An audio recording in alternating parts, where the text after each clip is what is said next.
Hello! In this video I will show you how to install Microsoft Edge browser on Samsung Galaxy M23.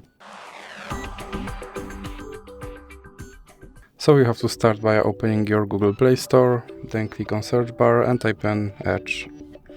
Now click search and you can click install. And now you can click open.